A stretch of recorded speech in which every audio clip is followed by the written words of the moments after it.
Scenes and Adventures in the Semi-Alpine region of the Ozark Mountains of Missouri and Arkansas, 1853, by Henry Rowe, Schoolcraft.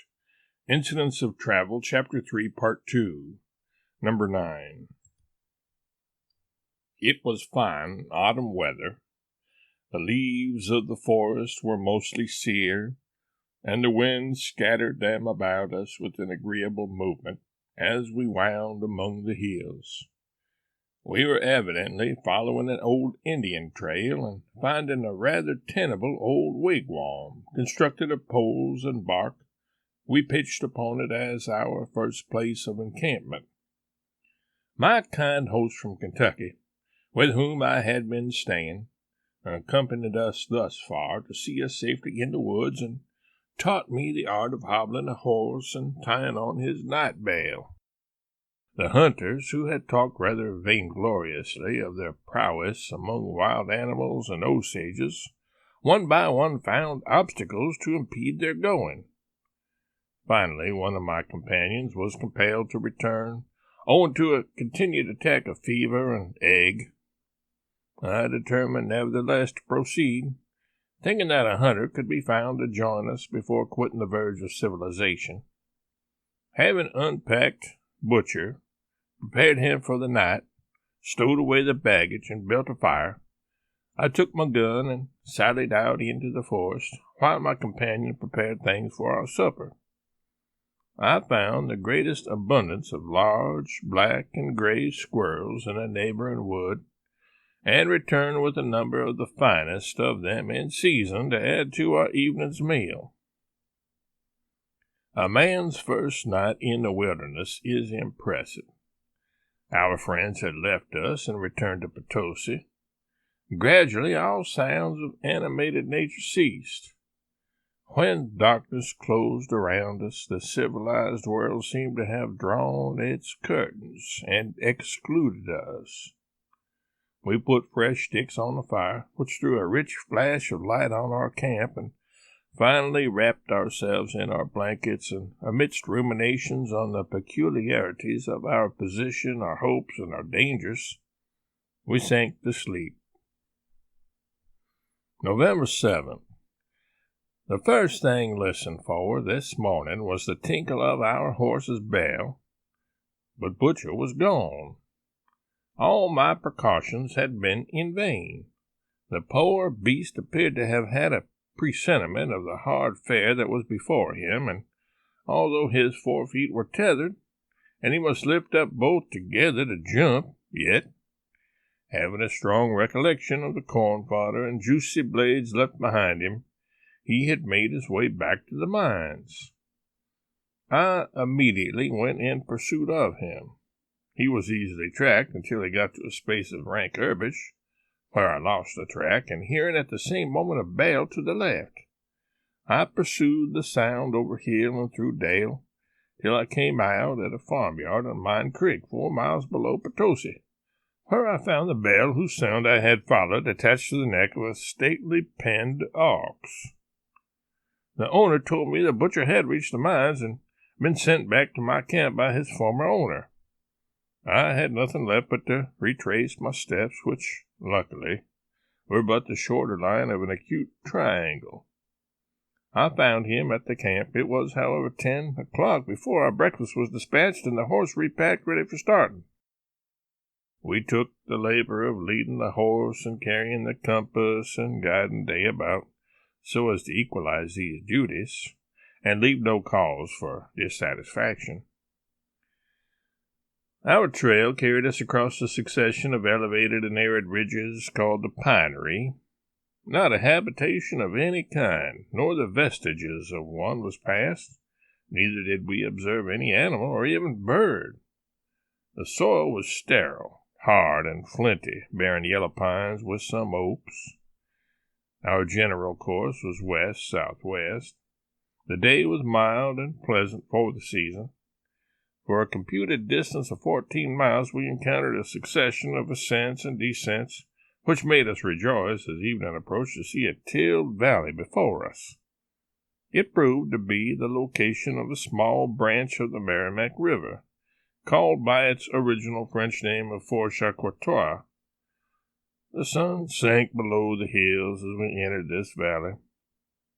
Some woodcock flew up as we reached the low ground, but as we had a cabin in view and the day was far gone, we moved on toward our principal object.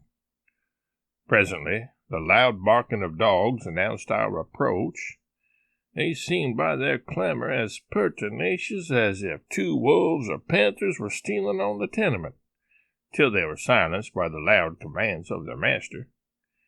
It was a small log building of the usual construction on the frontiers, and afforded the usual hospitality and ready accommodations. They gave us warm cakes of corn bread and fine, rich milk, and spreading our blankets before the fire, we enjoyed sound slumbers. Butcher here had his last meal of corn and made no attempt to escape. November 8th. With the earliest streaks of daylight, we adjusted our pack for the horse and again set forward on the trail. In the course of 2 miles' travel, we forded a stream called Law's Fork and also the branch of the Merrimack on which we had lodged the previous night. We soon after descried a hunter's cabin, a small and newly erected hut in the midst of the forest, occupied by a man named Alexander Roberts. This proved the last house we encountered and was estimated to be 20 miles from Potosi. Some trees had been felled and laid around, partially burned, but not a spot of ground was in cultivation. Dogs, lean and hungry, heralded our approach as in the former instance, and they barked loud and long. On reaching the cabin, we found that the man was not at home, having left it, his wife said, with his rifle at an early hour in search of game. She thought he would be back before noon and that he would accompany us. We decided to await his return and in the meanwhile prepared our frugal breakfast. In a short time Roberts returned. He was a chunky, sinister-looking fellow and reminded me of Ali Baba and the 40 Thieves. He had a short, greasy buckskin frock and a pointed old hat. His wife, who peeped out of the door, looked queer and had at least one resemblance to Cogia, which seemed to be starvation. The hunter had killed nothing and agreed to accompany us, immediately beginning his preparations. He at the same time informed us of the fear entertained of the Osages and other matters connected with our journey in the contemplated direction. About 10 o'clock he was ready, and leading a stout little compact horse from a pen, he clapped the saddle on, seized his rifle, announced himself as ready, and led off. The trail led up a long ridge which appeared to be the dividing ground between the 2 principal forks of the Merrimack. It consisted of a stiff loam filled with geological drift, which, having been burned over for ages by the Indians to fit it for hunting in the fall of the year, had little carbonaceous soil left and exhibited a hard and arid surface. Our general course was still west-southwest. After proceeding about 4 miles, our path came to the summit of an eminence, from which we descried the valley of the Ozark Fork. This valley consisted entirely of prairie. Scarcely a tree was visible in it. The path wound down the declivity and across the valley. The soil appeared to be fertile. Occupying one bank of the stream nearly in the center of the valley, we passed a cluster of Indian wigwams, inhabited alone by the old men, women, and children, the young men being absent hunting. We found them to be Lenopes, or in other words, Delawares, being descendants of the Indians whom William Penn found in 1682 in the pleasant forest village of Colquannock, where Philadelphia now stands. Strange, but not extraordinary history.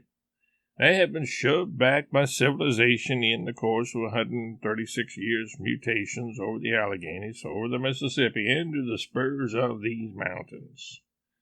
Where they will be after the lapse of a similar period, no one can say. But this can be said, that the hunting of deer will give out, and if they do not betake themselves to some other means of subsistence, They will be numbered among the nations that were. Roberts informed me that 4 or 5 miles lower down the valley was a village of Shawnees, and higher up another village of Delawares. On reaching the uplands on the west side of the valley, we pursued the trail up its banks about 4 or 5 miles, and encamped by daylight near a clump of bushes at a spring. As I was expert in striking and kindling a fire, this became a duty to which I devoted myself during the entire journey, while my companion busied himself in preparations for our repast. Roberts reconnoitered the vicinity and came in with a report that we had reached a game country. We were now fairly beyond the line of all settlements, even the most remote, and had entered on that broad highland tract to which, for geographical distinction, the name of Ozark Mountains is applied. This tract reaches through Missouri and Arkansas from the Merrimack to the Washita, and embraces the middle highlands between the plains at the foot of the Rocky Mountains and the rapids of the Merrimack, St. Francis, Osage, White, Arkansas, and other principal streams. These traverse a belt of about 200 miles east and west by 700 miles north and south. It is a sort of rheingau through which the rivers burst. November 9th, early in the morning, Roberts brought in the carcass of a fine deer, and we made our first meal on wild venison, cut fresh, smoking from the tenderest parts, and roasted on sticks to suit our taste. This put every one in the best of spirits, and we packed a supply of the meat for our evening's repast. Seeing that Roberts was more at home among the game, and that he had but a sorry knife for the business, I loaned him a fine new belt and knife with its sheath for the day. We now traveled up the Ozark Fork about 18 miles. The weather was exhilarating, and the winds were careering with the leaves of the forest and casting them in profusion in our track. As we came near the sources of the river, we entered a wide prairie, perfectly covered for miles with these leaves brought from neighboring forests. At every step, the light masses were kicked or brushed away before us. This plain, or rather level vale, was crowned in the distance by elevations fringed with tall trees, which still held some of their leafy honors, giving a very picturesque character to the landscape. I booked the scene at night in my diary as Cleola, or the Valley of Leaves. We held our way over the distant eminences, and at length found a spring by which we encamped at a rather late hour. It had been a hazy and smoky day, like the Indian summer at Atlantic latitudes. We were in a region teeming with the deer and elk, which frequently bounded across our path.